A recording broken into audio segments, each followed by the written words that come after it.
Howdy folks, Indestructicon here with another Wonderlands build video. Before we look at the build, I'm just gonna talk real quick about some of my frustrations with the game.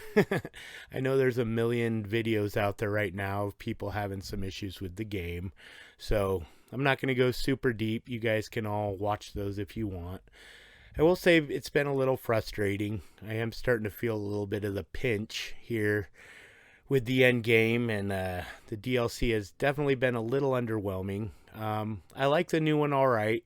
I like the graphics of it and the look of it, and I'm still sticking by Gearbox. I know this game was kind of rushed and worked on during COVID and stuff, but I hope they figure some things out. And I know there was a big nerf to a lot of builds this week, and as someone who doesn't have all the time in the world to work on these, I would love to be, a pro video maker and do this full time. Unfortunately, I still work and can't do that yet. So it is tough when you get a really good build together, you think, and then Thursday rolls around and everything gets nerfed or changed and all that. So to all you out there having some frustration, I feel ya. I still think, Gearbox has a good base here, and I hope they expand on it a little bit. This build was actually I've been working on a while, and was, of course, I was getting ready to upload it last Wednesday, and it was kind of finalized, and then they nerfed double knot and a lot of frost damage. And as you'll see here in a minute, this is a ice spellcaster build, so I was very worried. But much to my surprise, this build held up just fine for elite chaos trial runs. The bossing remained pretty much the same. Some of the footage was recorded pre-nerf, but I really didn't want to redo the intro again, because that's, if you guys don't know anything about editing, that actually takes a lot of the time to cut your clips and music and editing and all that. It's fun. I love it, but I didn't want to redo the whole beginning. So anyway, that's just a few thoughts. I feel the frustration. I'm feeling a little bit of the pinch towards the end here, but at the end game and stuff. But I have hope that Gearbox has some stuff up their sleeve, and I do think they have a good base here. So I'm going to keep plugging away at it. I might look at some other games, maybe some other types of videos while they get a lot of this squared away. But enough chit chat from me, and I do have a good build here for you guys that I think came together pretty well. And I really try not to just, it's hard with so limited choices on what you can do with builds. I knew a few techniques and interactions just get recycled and reused a lot, and that's no fault of the builders. I think that's the fault of, there's only so many things you can do. But with my builds, I really try not to just regurgitate another build. Sometimes that means they're not as strong. My builds probably will not be one-shotting bosses all the time, even though I strive for a lot of damage. But anyway, it's Sunday. I'm a little loopy and tired.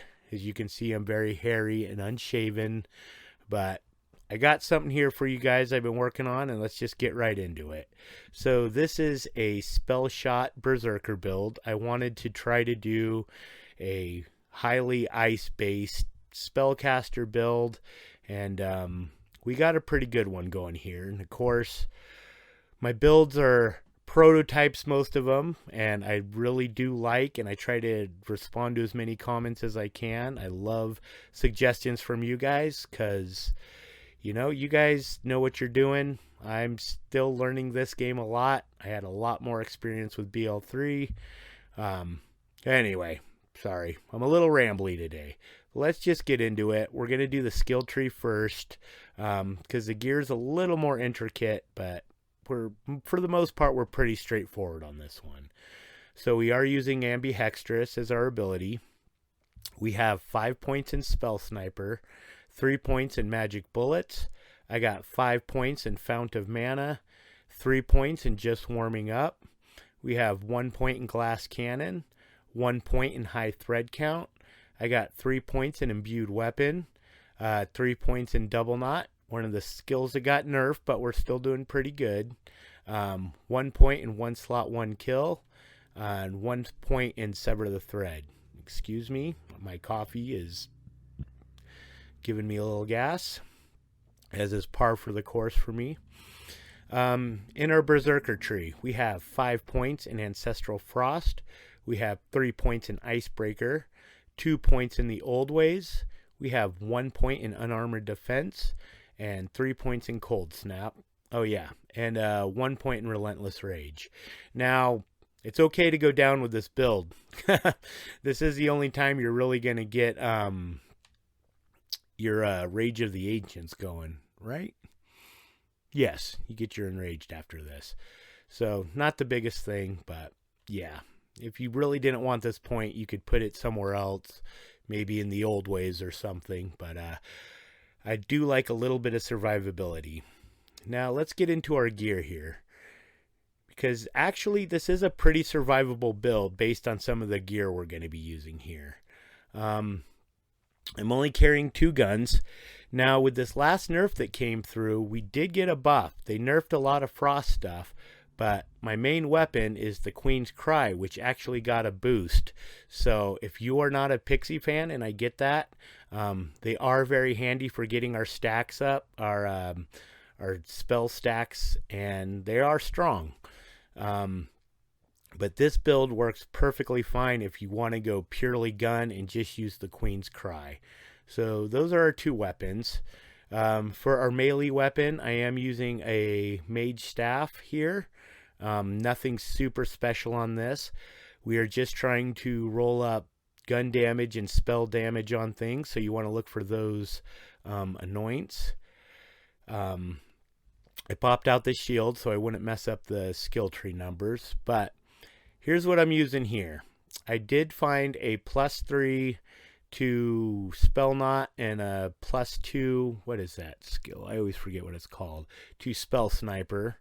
And I just wanted to say, I was getting very frustrated trying to find an armor with points in double knot, and I was ignoring the purples for a very long time. So I'm sure most of you know this, but be sure to look at your purples, because it was way easier to find a +3 in the double knot when I started looking at the purples. They're out there, and it'll help your farming a lot easier. So that's going to be our class mod or armor or whatever. Now, for your shield, you have 2 options here. As you see in our skill tree, I did spec into Glass Cannon and did not spec into Mage Armor, so you have some options here. I have been using the Mind Rune. Now, the Frost Rune does not do a lot of damage, but these always roll with a very high capacity. And that high capacity mixed with Unarmored Defense gives you a lot of base life. So this is actually a Glass Cannon build that's surprisingly survivable, and 2 of our other pieces of gear here are helping that also.